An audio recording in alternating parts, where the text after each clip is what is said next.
orduz gero orduko ura, sarri etortzen da gogora.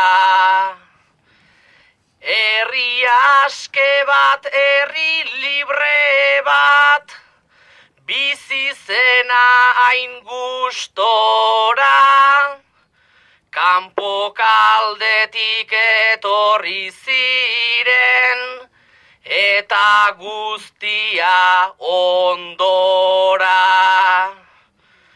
Baina gaurkoak merezi duta, merezi gotzea gora, guztiak nafargaren artean, hau herri bat izango da. Guztiak nafargaren artean, hau herri bat izango da.